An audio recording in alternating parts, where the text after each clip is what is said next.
but I do think he's going to get there eventually. So I'm not in a rush to see them, trade off of this guy, and they can clearly afford him. But it seems to be all the credible people that are out there who are talking directly behind the scenes to Shanahan and Lynch all seem to come to the same the same Yeah. conclusion that even if Lance plays well in the preseason, it just impacts his trade value, not his standing on the team. What do you make of Yeah. that? Well, I think everything you said is right. These guys aren't sitting in a room and saying, "Hey, what rumors can we make up today that aren't true?" Where there's smoke, there's fire on here. There's some sort of truth or talk about this somewhere. Now, for me, again, if I look at this on a fan hat, and I think that's why a lot of people get upset. They can't separate like their fandom from reality, the reality of the situation, right? So if I put on my fan hat, I want Trey Lance here, and I think he should be here. If I look at this objectively as someone who covers the team, and I look at what they've done, what their actions have told us, their actions have told me that they really like Sam Darnold. They signed Sam Darnold on day one of free agency. Larry, he had a freaking press conference. How many third string quarter? You know what I mean? So they told him something to get him to come in. And I know for a fact Kyle has like Sam Darnold for a while. So he's got him in here, and I know they want to see what they can do with him. And their actions have told me that Darnold has a very good chance to be the number 2 quarterback here. And you have a guy who you traded 2 first round picks to draft 2 years ago. Just 2 years ago. He's 23 years old. And he's competing. You don't even say like Brock's the leader in the clubhouse. We'll see about QB1. They said Brock's the starter, and Trey, you're going to compete with Sam Darnold for QB2. The writing is on the wall. Whether you want to believe it or not, if you're a Lance fan and it pisses you off, I get it. I think they're crazy to trade him. Crazy. What if Purdy gets hurt? What if Purdy's not any good? You want to leave a Super Bowl team to Sam Darnold? But Is you that what think we're that's doing? what's going to happen? You think he's going to get traded? Based on their actions, I think the odds are better. I would say like 60-40, yes. Well, They why do would you like him. think? Because Shanahan's bright, Lynch is bright.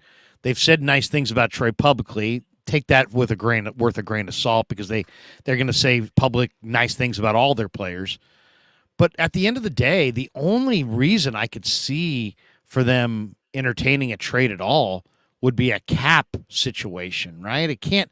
Is it just that Yeah. next year he's going to be too expensive, and or is it that they hear this constant drumbeat of Trey fans calling for Trey, and they want to recommit to Brock and make the spot not as hot for Brock by moving off of the quarterback in Trey Lance that a lot of people would rather see start. I just don't know what the motivation is here. Is it cap related? Is it PR related? Is it because God knows they could use healthy quarterbacks. You can only really have 3, and Yeah. they said something to Brandon Allen and Sam Darnold to get them to come here. I Right. would love to Right. have known what it was. Those guys could be backups on a lot of teams in the league. So yeah, I think it's a number of things. And is many wonderful decisions as Shanahan and Lynch have made, and they've made a lot of great decisions on this team. I don't know that the quarterback room has really fallen into into those great decisions. But for Lance, it could be a few things. It could be the money, it could be the cap and the money he's due to make. Maybe in their eyes, they want to do right by the kid. Or I'll say this too, maybe Kyle just doesn't like him. Maybe Kyle's had him in the building for 2 years and he's like, you know what? This isn't what I thought I bought. This isn't what I thought I traded for. Even when you look when he was in last year, they didn't really let him throw that much. It seemed like Kyle sort of had the handcuffs on him in terms of throwing the ball.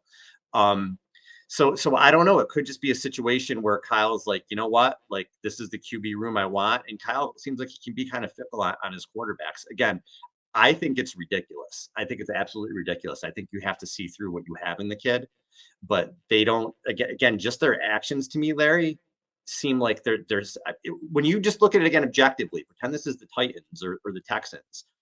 It seems like they've soured on the kid, right? I mean, have they done anything to you that makes it seem like Lance really has a chance with this team? It seems like he's on his last days, whether it's this year or next year, whatever it is.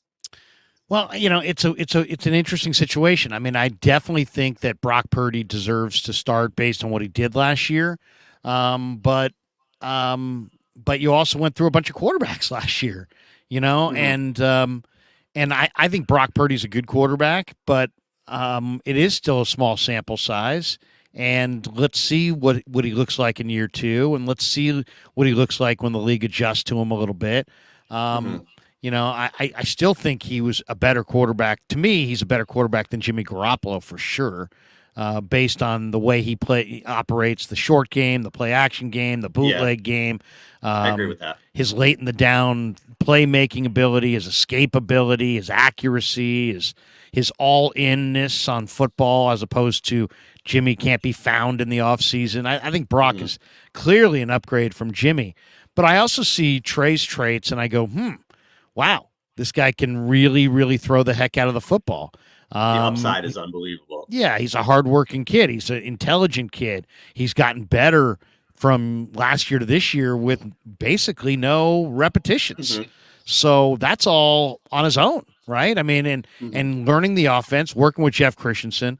So I see an ascending, intriguing, really talented 6'4", 220-pound, 23-year-old quarterback in a league where, man, the violence is off the charts and a bunch. I mean, the Niners have used three quarterbacks to get through the regular season.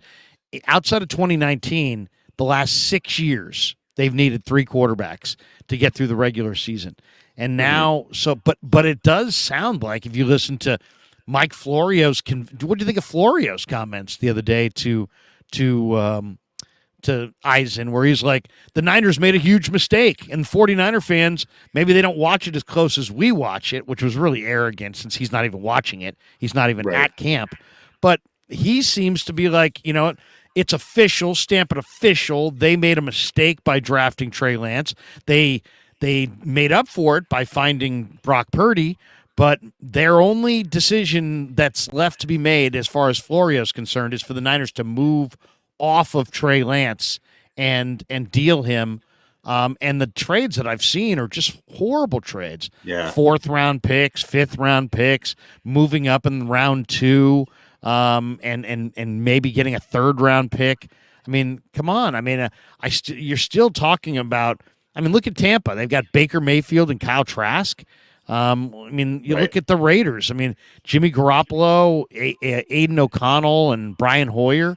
I mean, Washington's got Sam Howell.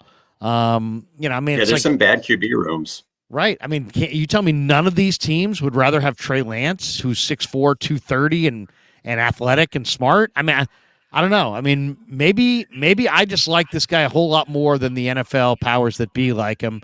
And maybe, it's a little bit of groupthink around the NFL, and maybe the 49ers are part of that groupthink. Maybe the other teams Mhm. are as well. But it doesn't seem like they love him, and even though they've said good things about him, and it doesn't seem like the league loves him, Right. Because if which if is they did, they'd be clamoring for him right now, you right? would you would Whoa, this think. guy's not going to be your starter. Like, wow, here's a two, here's a one, whatever for him, and they're not doing it. So yeah, maybe something in the league somewhere he's turned people off. But Florio can be a little bit, yeah. Some of the things he says are kind of hot takes, or you're like whatever. But did they make a mistake? Well, if you traded two first round picks or whatever, 3, 2, whatever you want to call it, to trade it to move up to three to draft a quarterback, and 2 years later he's competing for the backup job. Yeah, you made a mistake. And I don't know that they made up with Brock Purdy as much as they kind of fell into Brock Purdy. Brock Purdy kind of saved their ass. I mean, where are we right now if Purdy didn't happen? Are we another year of Jimmy? Are we at Kirk Cousins? I don't know, but it certainly isn't the way that they thought it was going to happen. Now, I want to throw this out to you there because I want to see what you think. I've been talking forever about their window, and I think the window with this core is 2 years. And George Kittle actually said something about this recently. He said, "We understand that the window, whatever that is, could be closing. We're going to try our best to just keep that window open as long as we possibly can, but we're going to have to try to sneak out some wins while the window is still open." I think that's something our team is very aware of. We have a lot of highly paid players on the team who have earned that money, and you can only pay so many guys. So basically, he's saying this is coming to an end sooner than later. I don't know that Armstead's going to be on the team in a couple of years. I don't know if Kittle will be on the team in a couple of years. Trent Williams is in his mid 30s. McCaffrey's probably only has 2 years left at this level. He's going to be in his late 20s, pushing 30. So is there some kind of pressure on Kyle Shanahan and Lynch? Do they feel that pressure, whether it's maybe just internally or whatever, but to just say, listen, we have to get this done now. We don't have time to wait for Trey. We don't have time for any of this. Like these, we want to win a ring for Fred Warner, for George Kittle, for these guys. And we need to have the best quarterback who's going to do that now. And maybe they just feel Purdy is bar none that guy. And Lance, there's just too much to learn there. Now, the downside of that is, what if Lance is great in 4 years and you're looking for a quarterback again? To not have that patience. So they brought in a quarterback who was maybe the most inexperienced college quarterback we've ever seen. And they brought him into a team that's ready to win now. And I think we got caught up in that excitement. I did. I sure as hell did, of his talent, and said, well, okay, this guy, look at the upside of this kid. It's going to be great, without really looking at the reality that this kid's probably 2-3 years away. And Right. you're going to try to win a Super Bowl with him in the next 2-3 years. So I just wonder if there's all this outside pressure or this internal pressure or whatever right now that's sort of forcing their decisions. Like we need to get a ring now with this core. We don't have time for Trey, and they're not worried about the future. That could be part of it. That's a short-sighted way to look at things. Because again, all the only thing that it hurts you the next 2 years to keep him on the team is money. That's it. If you really want to see if he's going to develop, because maybe he does take that next step. So it's been a weird situation, man. And maybe a lot of it is their own doing.